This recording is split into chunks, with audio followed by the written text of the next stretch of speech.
Ça m'a donné l'espoir de continuer. Ça m'a donné plus de force. Richard Charron est sorti de la rue en 2019. Il est aujourd'hui en logement après un parcours difficile. Du jour au lendemain, on se retrouve dans la rue. Ouf, comment s'en sortir? Oui, tu peux t'en sortir, mais il y a des séquelles à ça.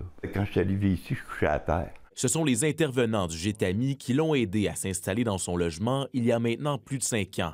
J'avais pas de musique, j'avais pas de TV, rien. Ils m'ont fait avoir ça. Le lit, mon premier lit que j'ai eu, c'était le GETAMI. Si j'aurais pas eu ça, là, j'aurais été encore dans la rue, là. Il y a des portes de sortie qui sont possibles. Le refuge d'urgence Le GETAMI rapporte que 72 personnes sont reparties en logement dans les 5 derniers mois après avoir bénéficié de ces services. Un succès qu'on attribue en grande partie aux ressources d'hébergement de transition. En itinérance, on n'a pas toujours des bonnes nouvelles à donner, donc c'était quand même une bonne nouvelle qu'on voulait partager. Sur les 72 personnes, certaines vont revenir peut-être dans 6 mois, des fois dans 1 an.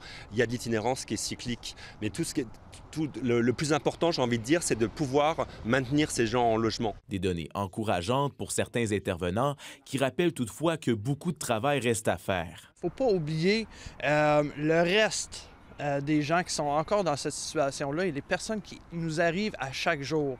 Je veux dire, la situation est encore critique. On vit encore une crise du logement, ce qui amène à une crise de l'itinérance. Il manque de ressources spécialisées pour les gens qui ne cadrent pas dans les ressources dites de transition. Là, on a une double problématique de consommation, de dépendance et aussi de santé mentale. Et ça, on a très peu d'hébergements qui font la double problématique. Mais juste d'avoir votre espace à vous. Ah oui, t'es grande, ma chambre. Oui, c'est ça. J'aime ça. Reconnaissant envers ceux qui l'ont aidé, Richard Charron souhaite redonner espoir. Il veut être la preuve vivante qu'il est possible de s'en sortir. Là, je commence à m'accrocher.